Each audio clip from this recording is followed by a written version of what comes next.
Bismillahirrahmanirrahim. Assalamualaikum warahmatullahi wabarakatuh.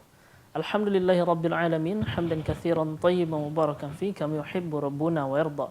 Ashhadu an la ilaha illallah wahdahu la syarika lah wa ashhadu anna Muhammadan abduhu wa rasuluh sallallahu alaihi wasallam la nabiyya ba'da amma ba'du. Pemirsa Surah TV dimanapun berada, puji syukur kehadirat Allah Subhanahu wa Ta'ala yang telah melimpahkan rahmat dan hidayahnya kepada kita semua. Sehingga Alhamdulillah pada malam hari ini di 18 Muharram 1443 Hijriah atau bertepatan dengan 27 Agustus 2021, kembali kita dalam program Buya Menjawab. Ya, insyaAllah pada malam hari ini kita sudah bersama dengan guru kita yakni Ustaz Muhammad Al-Fisham LCMA Hafizallahu Ta'ala. Kita sapa terlebih dahulu. Assalamualaikum Ustaz. Waalaikumsalam warahmatullahi Insya Allah gimana kabarnya Ustaz? Ahlan, alhamdulillah. Allah yabarfikum. Baik Ustaz, barakallahu fikum Ustaz. Baik pemirsa dimanapun berada, tentunya pada kesempatan kali ini kita tentunya akan membuka sesi tanya jawab mulai dari awal nanti insya Allah. Pemirsa bisa melayangkan telepon ke 0811 669 3338 atau ke pesan WhatsApp di nomor 0811 669 3332.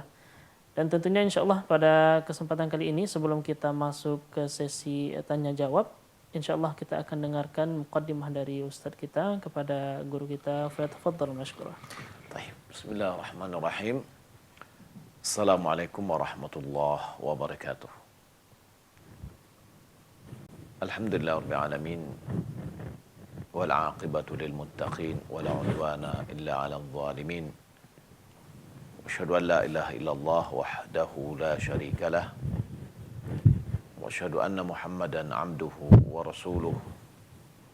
Allahumma salli wa sallim ala nabiyina Muhammad wa ala alihi wa sahbihi ajma'in.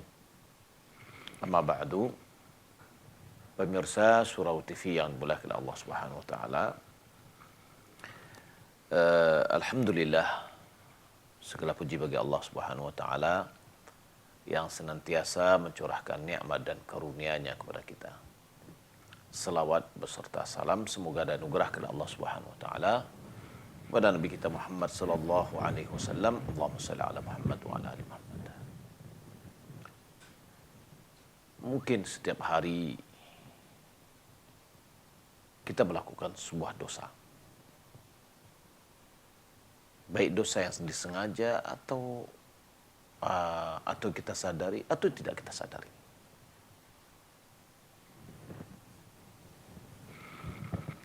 Nabi SAW mengatakan bahwa kullu bani Adam khata'.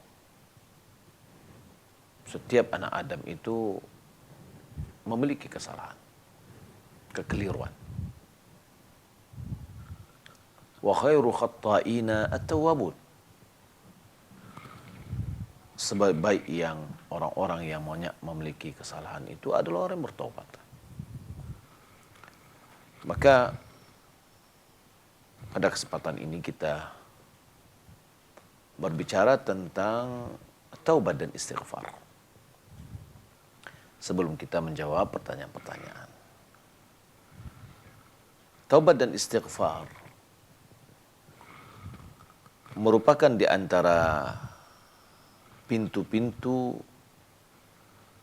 yang bisa seorang hamba keluar dari lingkaran dosa dan maksiat. Keluar dari belenggu, lepas dari belenggu dosa dan maksiat. Dan Allah Subhanahu wa taala telah mensyariatkan bagi hamba-hambanya untuk bertobat dan beristighfar setiap waktu. Malahan Allah Subhanahu wa taala tekankan hal itu. Allah Subhanahu wa taala beri motivasi untuk bertobat dan beristighfar setiap amal kebajikan yang kita lakukan. Seperti wudu, qiyamul lail, salat, majlis dzikir, malam majlis kita, jihad, dakwah kepada Allah dan yang lainnya, yang mana amal-amal soleh ya disuruh kita untuk mengakhirinya dengan bertobat kepada Allah Subhanahu wa taala.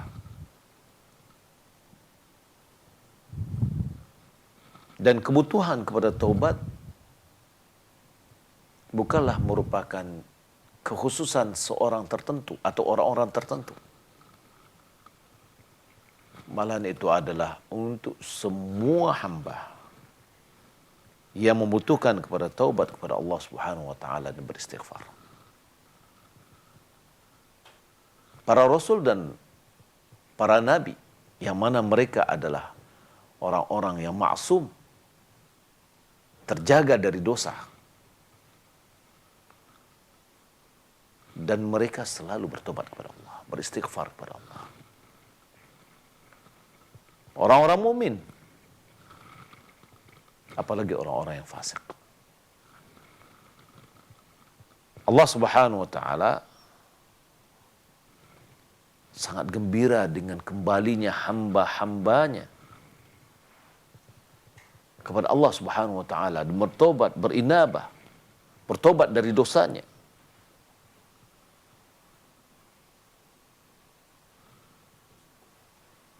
Di antara firman Allah Subhanahu wa taala menunjukkan hal itu adalah firman Allah Subhanahu wa taala dalam kitab Al-Aziz.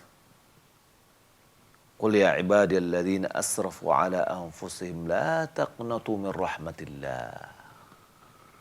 Innallaha yaghfiru dzunuba jami'a innahu huwal ghafurur rahim. Katakanlah, wahai hamba-hambaku yang mereka telah melampaui batas terhadap diri mereka di dalam dosa. Bergelimang dengan dosa, banyak dosanya. La taqnatu min rahmatillah. Janganlah putus asa terhadap rahmat Allah Subhanahu wa taala. Kenapa? Innallaha yaghfiru dzunuba jami'a. Allah menghapus seluruh dosa. Dosa apa? Seluruh dosa. Dosa syirik? Iya. Allah Subhanahu wa taala akan mengampuni dosa-dosa syirik. Selagi pintu tobat itu terbuka. Selagi nyawa masih di kandung badan. Tobat itu terbuka lebar. Dan Allah akan mengampuni seluruh dosa. Innahu huwal ghafurur rahim. Sesungguhnya Dia Maha Pengampun lagi Maha Penyayang. Juga Allah Subhanahu wa taala berfirman, "Wa may ya'mal su'an aw yadhlim nafsah." Siapa yang melakukan keburukan, dosa, atau menzalimi dirinya, tsumma yastaghfirillah, lalu dia memohon ampun kepada Allah Subhanahu wa taala, yajidillah ghafurur rahima. Pastilah dia akan mendapatkan Allah Maha Pengampun lagi Maha Penyayang. Dan Nabi sallallahu alaihi wasallam bersabda, "Wallahi inni la astaghfirullah wa atubu ilaihi fil yaumi akthar min 70 marrah." Itu hadis dikeluarkan oleh Imam Bukhari. Demi Allah, sesungguhnya aku meminta ampun kepada Allah dan bertobat kepadanya setiap hari lebih dari 70 kali. Boleh juga bersabda, "Lallahu afrahu bi taubati 'abdihi min ahadikum saqata 'ala ba'irihi wa qad adallahu fi ardi falatin." Sungguh Allah Subhanahu wa taala lebih bergembira dengan taubat hambanya daripada salah seorang di antaramu yang jatuh dari kendaraannya di tengah-tengah padang pasir.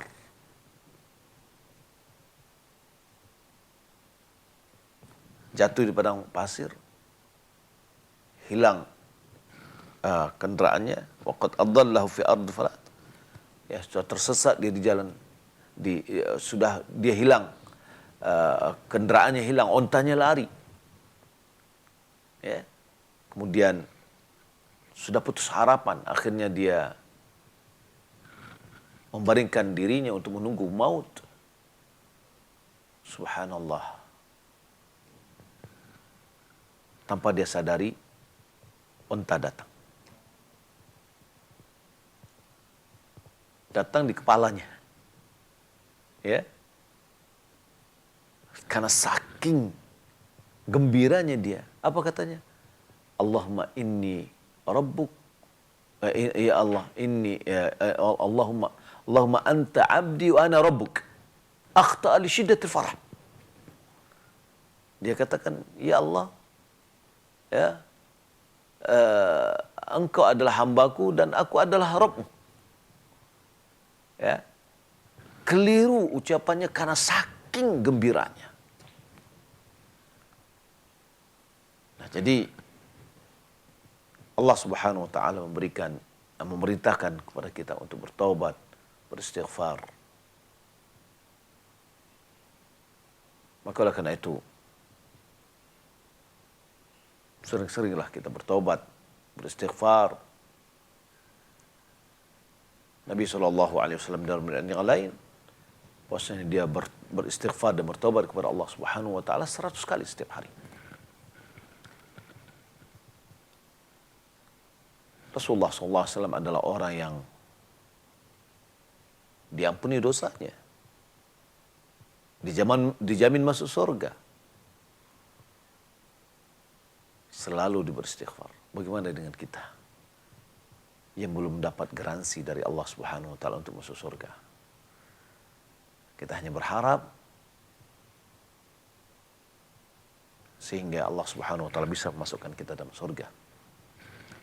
Pemirsa, mulailah Allah Subhanahu wa taala, mudah-mudahan mukadimah yang pendek ini menggugah kita untuk segera kita bertobat. Tidak ada yang bisa menutup atau menghalangi tobat kita. Dan sebenarnya ini juga yang saya sampaikan ketika kita pengajian rutin di lapas, ya, di dalam penjara. Kita katakan bahasanya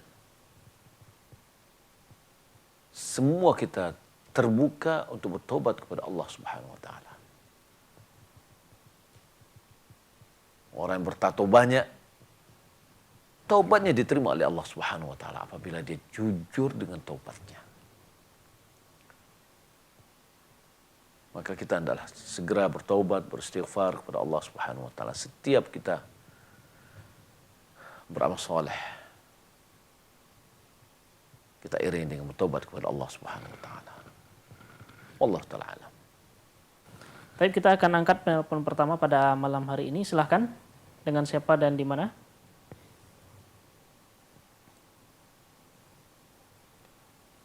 Baik Bapak, dengan siapa dan di mana Pak? Jadi hamba Allah di Pekanbaru, Ustaz. Hamba Allah di Pekanbaru ya Pak. Silahkan pertanyaannya Pak. Assalamualaikum Ustaz. Waalaikumsalam warahmatullahi. Gini Ustaz, berlaku dengan adab makan ini Ustaz.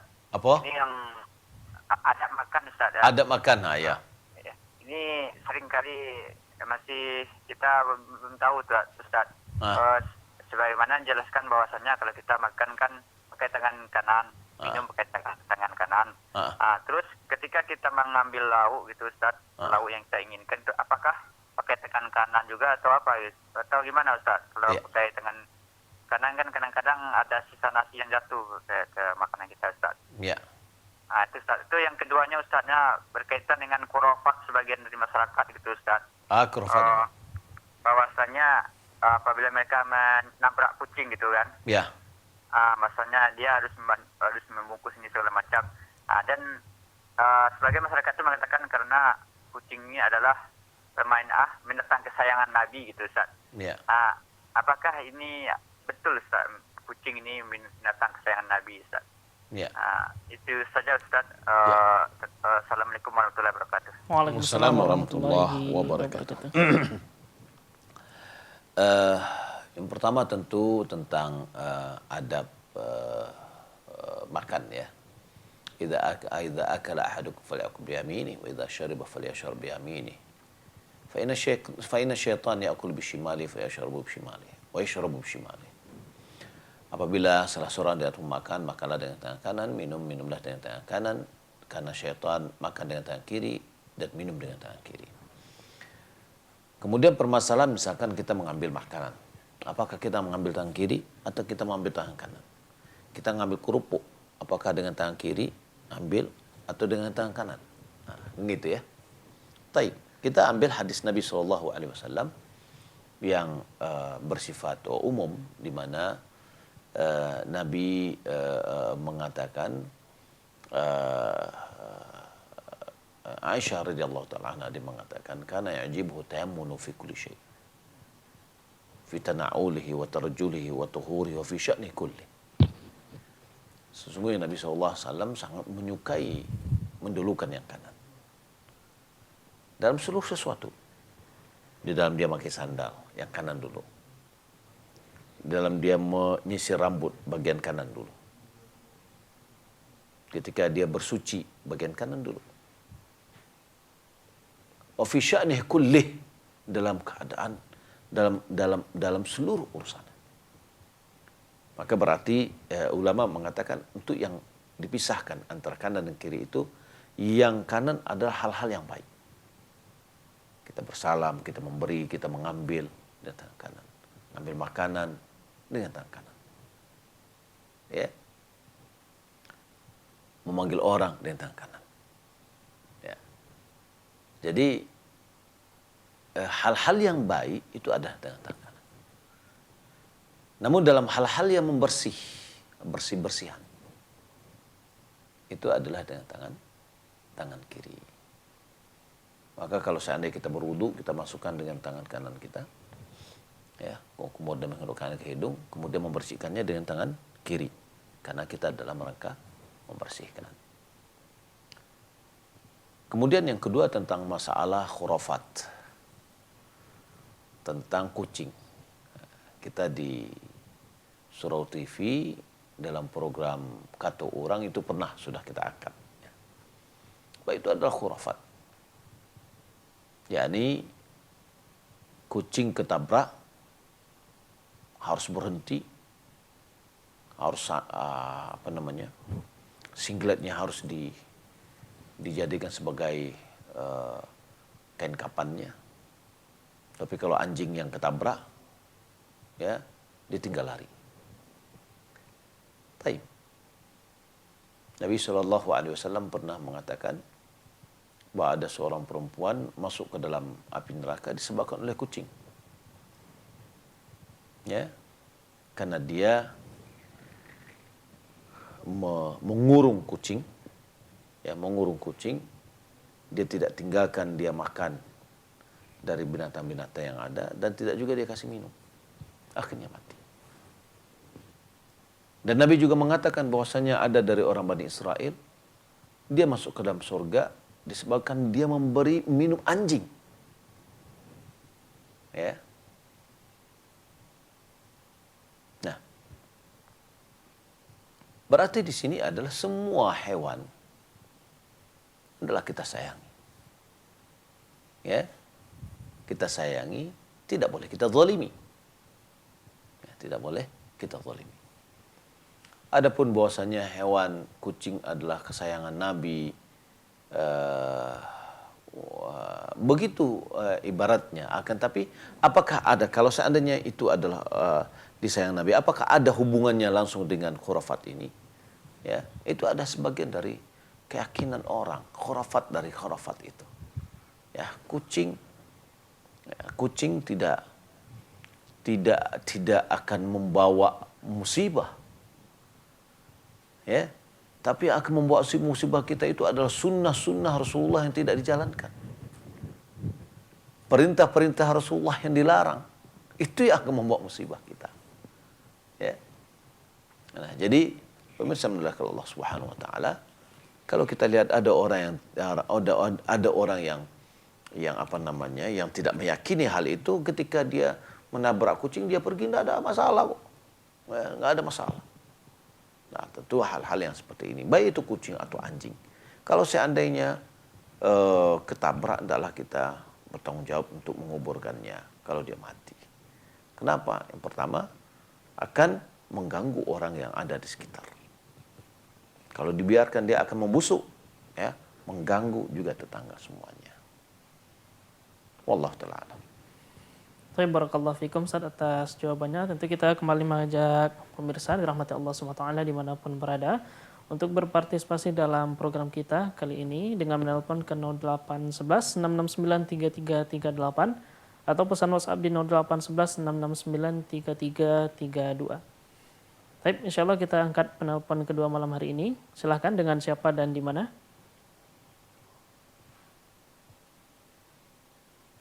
Waalaikumsalam warahmatullahi wabarakatuh. Dengan siapa dan di mana, Pak? Halo? Ya, silakan. Silakan, Pak. Pertanyaannya, Pak. Dari Rashid di Banjarmasin. Baik, Pak Rashid Rashid. Banjarmasin, ahlan wa sahlan.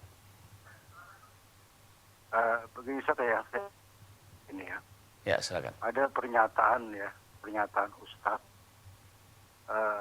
yang mengatakan bahwa guru atau kiai atau apa namanya Ustaz gitu ya, dia bermimpi ketemu Rasulullah. Kemudian Rasulullah mengajarkan sesuatu kepadanya, dan itu diajarkan lagi kepada murid-muridnya. Ini pernyataannya seakan-akan begini ya, menurut pemahaman saya, berarti Rasulullah yang mengajarkan sesuatu gitu ya. Syariah ini belum selesai menurut pemahaman saya ya, jadi bisa melalui para guru-guru tadi. Ya. Nah ini bagaimana Ustaz pencerahannya. Ya. Kemudian yang kedua, di dalam salat itu ada setelah di tahiyat awal itu ada doa gitu. Doa yang mana? Itu Rabbana Allahumma inni zalam katsiran dan seterusnya. Ini apakah sahih hadis ini ya? Di tahiyat awal. Di tahiyat awal. Atau ini berarti Bukan tahiyat syahadatain ya, asyhadu wa asyhadu anna Muhammadan abduhu wa rasuluh. Kemudian apakah dilanjutkan dengan salat baru membaca doa tadi? Doanya apa? Allahumma inni zalamtu nafsi zulman katsiran, itu ya? Ya. Baik. Allahumma inni zalamtu katsiran wa la yaghfiru dzunuba illa anta faghfirli dan seterusnya gitu ya. Ya. Ini ayat awal. Ya. Ayat awal ini ya diakhiri ya, ayat awal ini asyhadu anna Muhammadan abduhu wa rasuluh. Apakah ini kalau kita membaca ini dilanjutkan dengan salawat? Demikian Ustaz, terima kasih. Assalamualaikum warahmatullahi wabarakatuh. Waalaikumsalam warahmatullahi wabarakatuh. Terima kasih Bapak dari Banjarmasin. Ya. Yang pertama adalah mimpi seorang ketemu dengan Rasulullah Shallallahu Alaihi Wasallam. Perlu kita ketahui bahwa mungkinkah kita mimpi ketemu dengan Rasulullah? Jawabannya mungkin. Karena Nabi Shallallahu Alaihi Wasallam mengatakan, man ra'ani fil manami faqad ra'ani. Siapa yang melihatku dalam mimpi, sungguh dia telah melihat aku. Fa inna syaitana la yatamatsalu bi. Karena syaitan itu tidak bisa mirip denganku. Nah, akan tapi kunci untuk bertemu dengan Rasulullah, tahu betul-betul yang datang itu adalah Rasulullah, adalah kunci pertamanya. Kita harus berilmu tentang sifat-sifat fisik Rasulullah. Ya. Kalau seandainya yang kita lihat tidak sesuai dengan ciri-ciri fisiknya Rasulullah, maka itu bukan Rasulullah. Pernah pada satu hari kami belajar dengan Syekh Abdul Muhsin Abbad, ada yang bertanya, Syekh, saya mimpi dengan Rasulullah SAW, tapi jenggotnya itu ditipisin. Ya. Tahdib kalau istilahnya bagi orang Arab, yakni lihyatu muhadzabah, ya, di apa namanya, dipotong, ditipiskan kan gitu. Apa kata Rasul? Apa kata Syekh? Kata Syekh, itu bukan Rasulullah.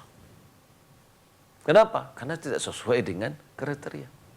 Syaitan tidak akan bisa meniru persis kriterianya Rasulullah. Nah, mimpinya seorang guru yang tadi disampaikan, dia ketemu dengan Rasulullah, belum tentu itu adalah Rasulullah. Ya, belum tentu.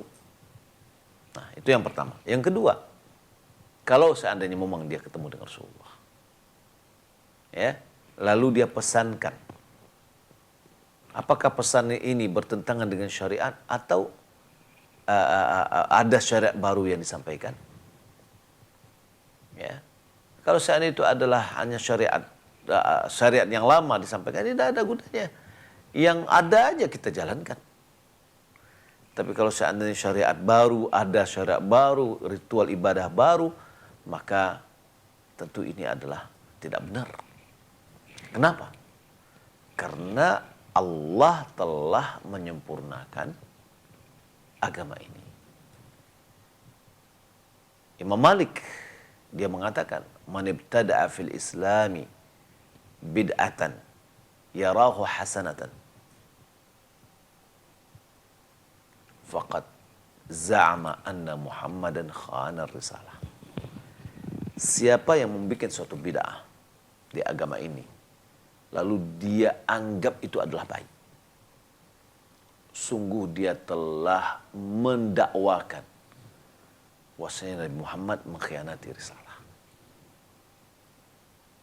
Kenapa? Karena Allah Subhanahu wa taala mengatakan, "Al-yawma akmaltu lakum dinakum wa atmamtu 'alaikum ni'mati wa raditu lakum Islam madina." Pada hari ini telah aku sempurnakan bagimu akan agamamu. Ma lam yakun yawma idzin dina, lam yakun al-yawma dina.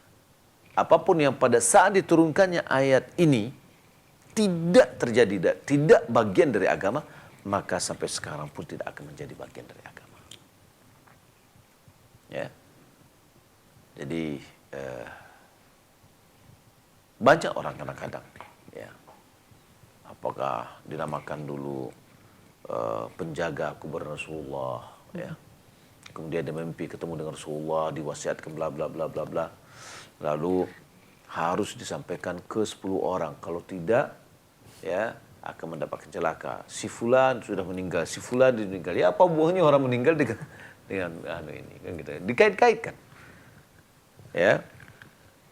Syekh bin Baz pernah menanggapi pesan atau tulisan yang tersebar itu, bahwa itu enggak benar.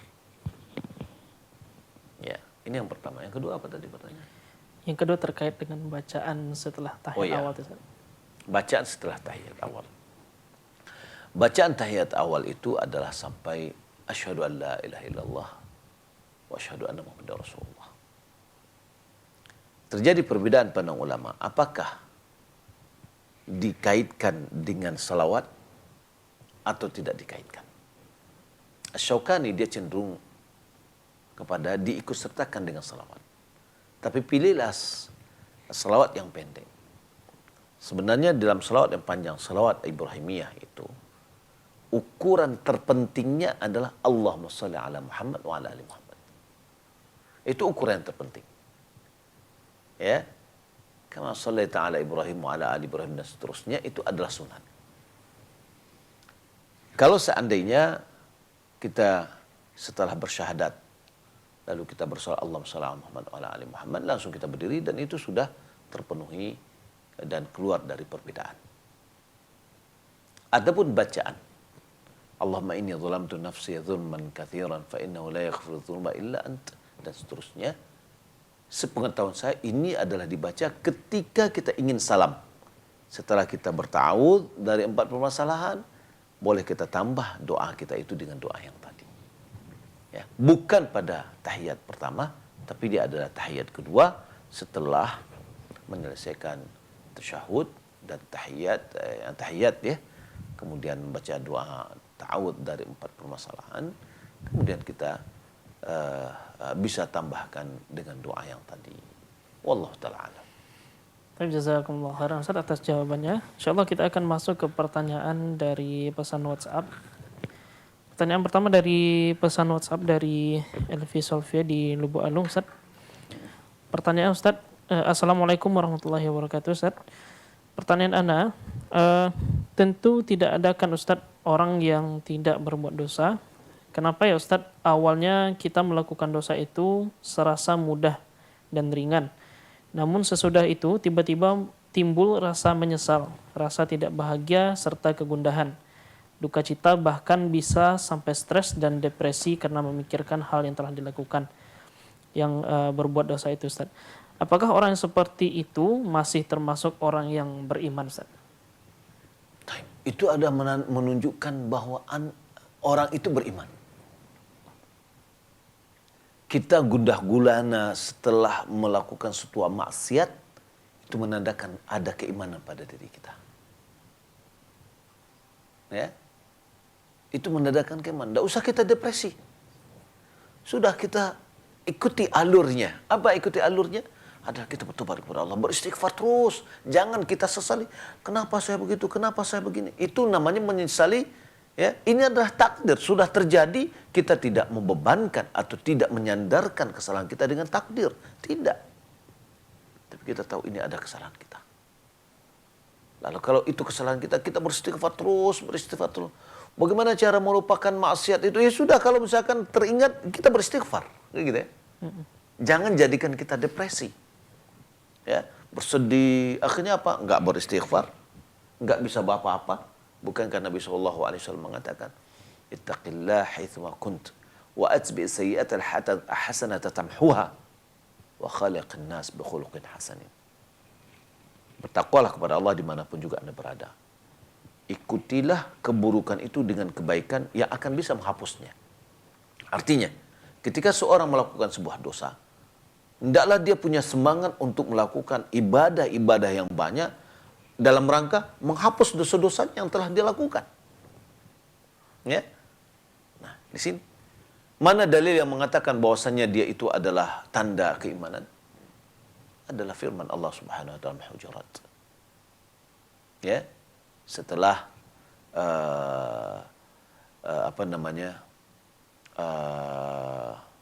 setelah ayat tentang berita dari orang fasik, ya ayyuhalladzina amanu in ja'akum fasiqun binaba'in fatabayyanu an tusibu qauman bijahalatin fatusbihu 'ala ma fa'altum nadibin wa 'alamu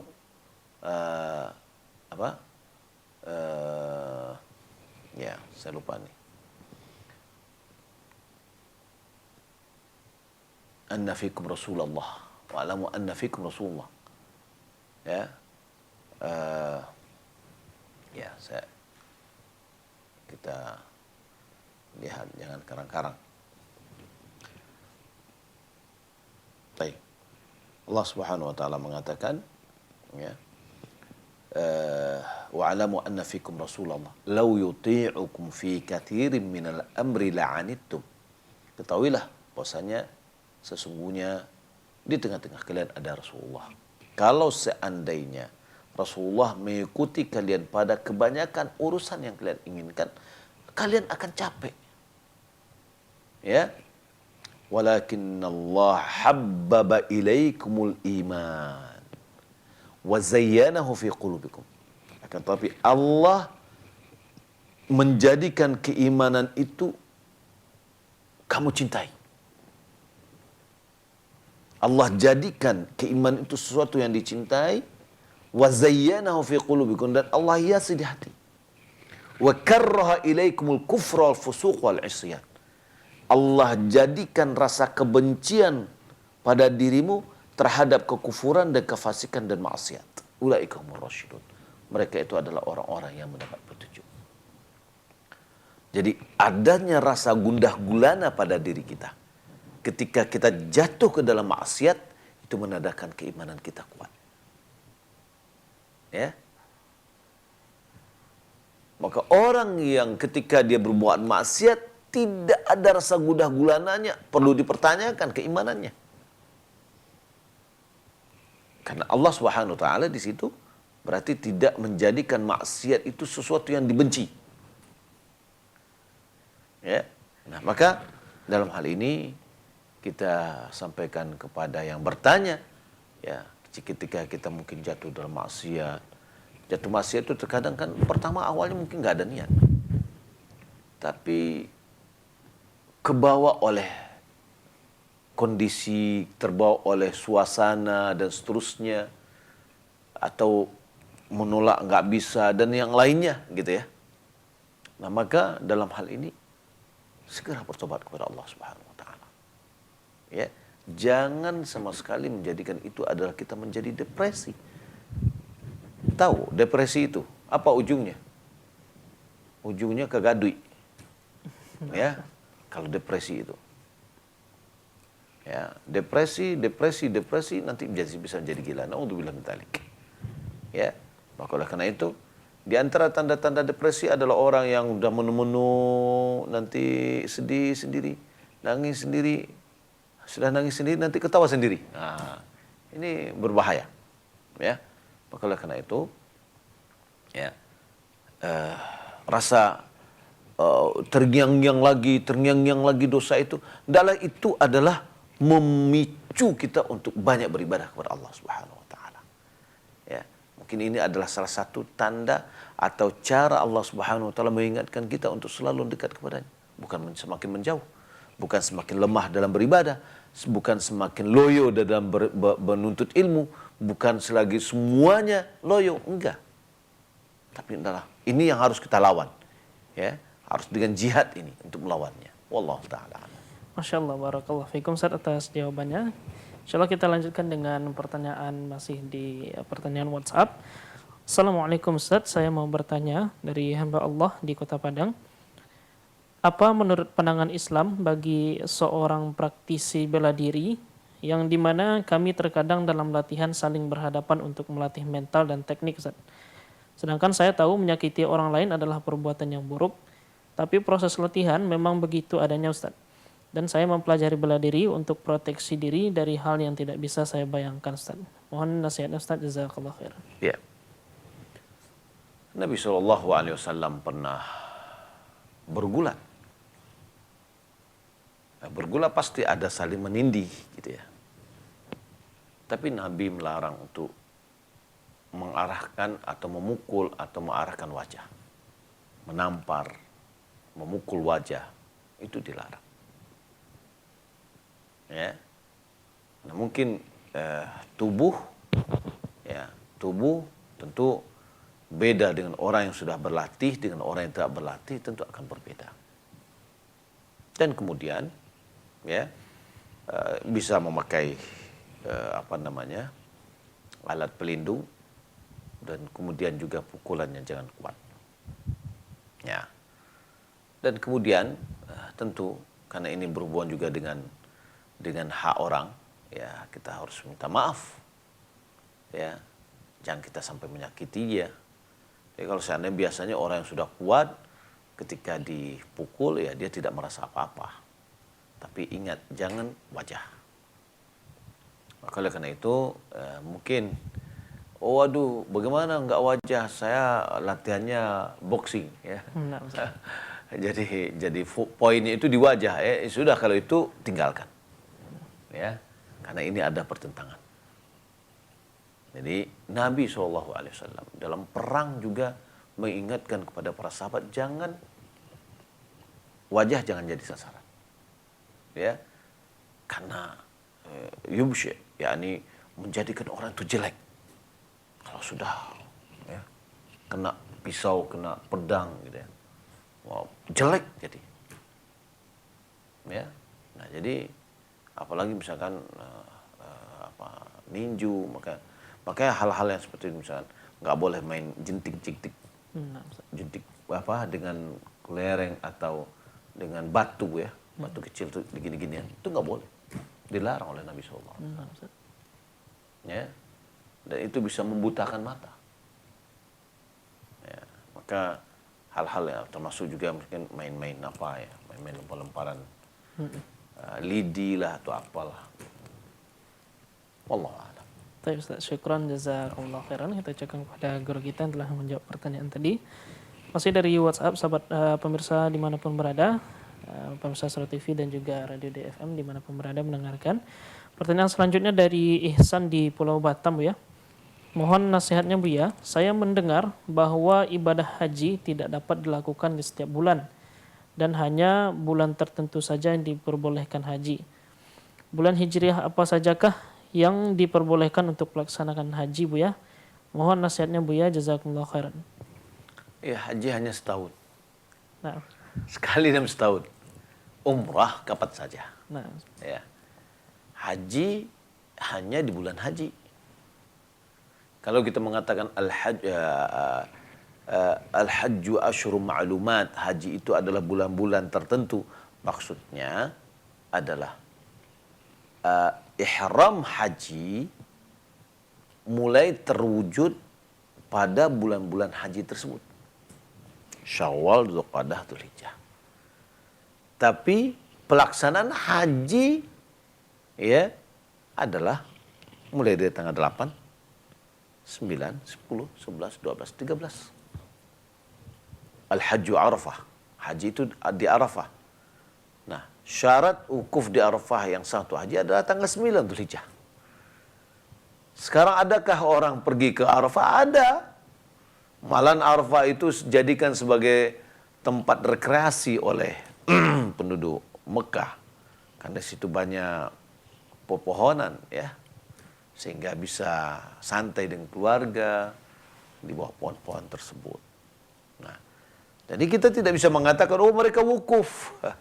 Ya berada mereka di Arafah tetapi tidak melaksanakan haji. Jadi haji itu hanya sekali dalam setahun, adapun umrah kapanpun ya waktunya. Wallahu ta'ala alam. Baik, jazakumullah khairan Ustaz atas jawabannya. Insyaallah kita akan lanjutkan masih dari pesan WhatsApp. Assalamualaikum warahmatullahi wabarakatuh Ustaz. Saya ingin bertanya Ustaz, bagaimana hukumnya kalau ada seorang Ustaz yang bisa melihat masa depan kita Ustaz, setelah beliau membaca ayat-ayat Al-Quran? Mohon nasihat dan jawabannya Ustaz. Jazakumullah khairan. Itu namanya dukun. Itu namanya dukun. Allah Subhanahu wa taala mengatakan, "Qul man ya'lamu man fis samawati wal ard, qul la ya'lamu man fis samawati wal ard ghaiba illa Allah." Ya. Qul la ya'lamu man fis samawati wal ard ghaiba illa Allah. Katakan, tidak ada yang bisa mengetahui yang gaib di langit dan di bumi kecuali hanya Allah. Yang gaib itu apa? Yang masa datang, yang akan datang. Itu yang gaib. Adapun yang belakangan itu nisbi. Ya, nisbi. Yang akan datang semuanya adalah gaib. Hanya Allah Subhanahu wa taala mengetahui. Kalau ada ustadz yang mengetahui masa depan kita, itu namanya adalah dukun. Ya. Jadi nggak ada orang yang akan bisa memastikan masa depan kita di depan. Wallahu a'lam. Baik, jazakumullah khairan Ustaz atas jawabannya.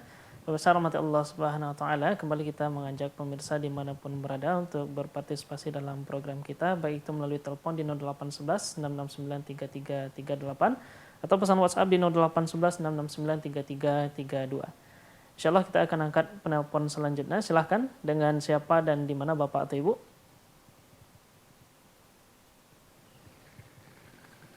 Baik, dengan siapa Pak dan di mana Pak? Pak Rasid di Jakarta Pusat. Pak Rasid di Jakarta Pusat. Tapi Pak silahkan pertanyaannya Pak. Assalamualaikum Pak Ustadz. Waalaikumsalam warahmatullahi wabarakatuh. Terkait dengan cara wudhunya Nabi Pak Ustadz. Ya. Kan ketika berkumur dan menghirup ke hidungnya Pak Ya, itu istinsyaq. Nabi menggunakan satu telapak tangan Pak Ustadz. Ya. Nah permasalahan saya, ketika saya mencoba satu tangan itu kurang banyak itu Pak Ustadz yang masuk ke hidung dan berkumur.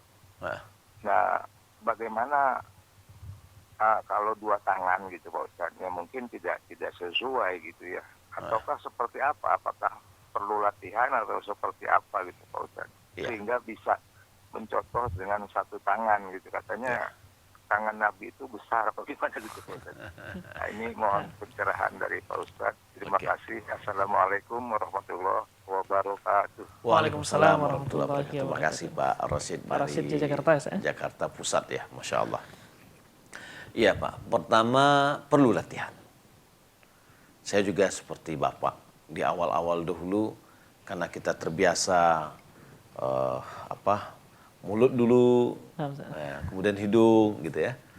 Nah, atau yang kedua-duanya terbiasa. Jadi subhanallah, sebenarnya kita ambil air, kita masukkan separuh dalam mulut kita, yang separuh lagi ya kita hirupkan, dan itu sudah cukup. Ya, sudah cukup ini kalau begini. Dia juga tidak akan terlalu banyak masuk ke dalam, dan masuk dalam mulutnya hanya sekedar di mulut aja. Ya, kadang-kadang kita kan ngambil ini banyak tumpahnya. Ya, banyak tumpahnya. Wudunya Rasulullah SAW adalah satu mud. Satu mud itu dua telapak tangan ini, ya, kurang lebih ditakar oleh ulama, diantaranya menakar orang menakarnya itu adalah 0,75 liter. Itu wudunya Rasulullah dari A sampai Z. Ya, dari A sampai Z artinya dari ujung rambut sampai ujung kaki. Ya. Mulai dari kumur-kumur, mulai dari mencuci tangan, ya, kemudian berkumur-kumur dan menghirup air hidung, ya kita ambil, ya, kemudian kita bersihkan. Dan dia tidak terlalu banyak. Kemudian membasuh wajah, basuh tangan keduanya, menyapu kepala, kemudian membasuh kaki kanan dan kiri. Nah, jadi memang perlu perlu latihan, Pak, perlu latihan. Kadang-kadang memang dari awal-awal mungkin belum terbiasa, agak susah. Nah, tapi insya Allah, ya, dengan kita niat kita ingin mencintai Rasulullah, kemudian kita berupaya terus, insya Allah akan bisa. Wallahu a'lam. Barakallahu fikum, Ustaz. Semoga bisa menjawab pertanyaan dari Bapak tadi. Baik, pemirsa rahmati Allah SWT, masih kita buka pertanyaan melalui telepon dan juga WA. Dan insya Allah kita akan angkat penelpon selanjutnya. Silakan Bapak atau Ibu. Dengan siapa dan di mana? Iya. Silakan Pak atau Ibu. Halo, Assalamualaikum Ustaz. Waalaikumsalam warahmatullahi wabarakatuh. Silakan Bu. Dengan Ibu Yeni di Pesisir. Iya, Ibu Yeni dari Pesisir, ya, silakan. Ini Ustaz yang mau ditanyakan. Misalkan kan kita setelah selesai sholat, terus setelah salam Ustaz, tiba-tiba kita buang angin gitu Ustaz. Apakah setelah setelah kita salam, mau zikir setelah sholatnya itu, setelah selesai salam itu buang angin Ustaz, apakah boleh dilanjutkan baca zikir setelah sholatnya atau tidak Ustaz? Oke. Ya, itu yang pertama Ustaz. Ya. Yang kedua, begini Ustaz, kalau apa namanya itu, kalau saya itu suka nonton acara-acara kajian itu Ustaz. Tapi terkadang terpengaruh juga dengan acara televisi yang apa itu Ustaz, yang umum-umum itu. Maunya televisi itu siaran agama aja semua Ustaz. Yeah. Apakah saya ini termasuk apa itu? Termasuk seperti apa gitu Ustaz? Sementara saya maunya tidak nonton yang itu, tapi terkadang terpengaruh juga Ustaz. Di rumah gitu Bu ya? Iya Ustaz, Okay, dari televisi. Kadang menonton ada sinetron, kadang terpengaruh juga. Saya lebih seringnya nonton kajian itu. Alhamdulillah. Alhamdulillah. Atau seperti apa saya itu Ustaz? Iya. Itu pertanyaan saya Ustaz. Assalamualaikum warahmatullahi wabarakatuh. Waalaikumsalam warahmatullahi wabarakatuh. Insyaallah ada dua pertanyaan saya. Yang pertama tadi. Pertanyaan pertama itu tentang apa setelah selesai sholat buang angin itu. Setelah selesai sholat buang angin. Alhamdulillah. Ya, apakah ketika kita berzikir itu perlu kita berwudu lagi? Tidak disyaratkan untuk berzikir. Tidak bersyaratkan untuk berwudu. Ya, tidak disyaratkan untuk berwudu ketika berzikir. Tapi kalau bisa itu bagus. Nah, boleh Ibu lanjutkan zikir Ibu, ya, setelah buang angin itu boleh dilanjutkan insyaallah taala. Baik, yang kedua adalah Ibu suka mendengar kajian itu sudah bagus sekali, sudah bagus. Tapi terkadang tergoda dengan sinetron gitu ya. Nah, paling efektif untuk supaya tidak tergoda, kita hilangkan channelnya. Kita hilangkan channelnya, channel kajian aja di situ yang ada. Ya, maka godaan itu tidak ada lagi. Ya, gitu ya. Nah, tentu perlu ada kesepakatan penduduk, ya, harus dilakukan sidang, Bu. Yaitu sidang majelis rumah. Sepakat dalam rumah tangga itu untuk kita memfokuskan TV kita hanya TV-TV dakwah saja. Nah, saya yakin itu insya Allah akan bisa terbantu dan godaannya akan jauh. Ya, karena ada di situ ya itulah yang menggoda. Rasul-rasulnya pengen rasul-rasulnya apa ya? Gitu ya. Nah, itulah godaan syaitan ya. Wallahu taala. Semoga Allah Subhanahu wa taala memberikan istiqamah kepada kita semua, kepada ibu dan kepada saya, kepada kita semua diberikan istiqamah oleh Allah Subhanahu wa taala dalam ketaatannya. Wallahu a'lam. Barakallahu fikum atas jawabannya. Pemirsa rahmat Allah Subhanahu wa taala, insyaallah kita akan membacakan pertanyaan terakhir pada malam hari ini dari pesan WhatsApp. Bismillah, Assalamualaikum warahmatullahi wabarakatuh. Ustaz, barakallahu fiik Ustaz. Mohon maaf sebelumnya Ustaz, Ana ingin bertanya di luar tema. Apa hukum pernikahan seseorang yang melakukan zina sebelumnya dan menikah ketika hamil Ustaz? Apakah sah pernikahannya atau perlu diulang lagi nih Ustaz? Syekh bin Baz rahimahullah ta'ala yang pertama beliau mengatakan tidak sah pernikahannya pada saat hamil. Karena di situ ada unsur mencampur adukkan nasab. Walaupun dia dengan laki-laki yang dia berzina itu. Karena kalau seandainya dia akad akan bercampurlah air mani halal dengan air mani yang haram. Bukankah janin itu sudah terbentuk dia? Ya. Tapi kata Nabi, janganlah kamu menyiram tanaman orang lain. Ya. Maka di sini dia tanam, walaupun dia ada secara biologis dari dia juga, tapi dia sudah mencampur adukan antara yang halal dan yang haram. Maka seharusnya ya dia harus akad nikah setelah anaknya lahir. Ya, kemudian dia nikah setelah mereka ini kembali bertobat kepada Allah Subhanahu wa taala. Wallahu taala alam. Barakallahu fikum Ustaz, jazakumullah khairan atas jawabannya. Pemirsa rahmati Allah Subhanahu wa taala, dengan dijawabnya pertanyaan tadi berakhir pula lah kegiatan kita atau acara kita pada kesempatan kali ini, yakni program Buya Menjawab. Semoga pertanyaan-pertanyaan yang masuk dan tidak terbacakan pada malam hari ini bisa untuk kita bacakan dan dijawab oleh Ustaz dalam program-program selanjutnya. Jazakumullah khairan wa barakallahu fikum. Kita ucapkan kepada guru kita Ustaz Muhammad Al-Fisham Al-CM hafizallahu taala. Barakallahu fikum Ustaz. Ya, barakallahu. Dan juga jazakumullah khairan wa barakallahu fikum. Kita ucapkan kepada segenap kru yang bertugas pada malam hari ini. Semoga Allah SWT membalas dengan pahala yang berlipat ganda. Amin amin rabbal alamin. Serta pemirsa rahmati Allah SWT, pada kesempatan kali ini marilah kita akhiri pertemuan kita dengan mengucapkan doa kafaratul majlis. Subhanakallahumma bihamdika asyhadu an la ilaha illa anta astaghfiruka wa atubu ilaik. Wassalamualaikum warahmatullahi wabarakatuh. Waalaikumsalam.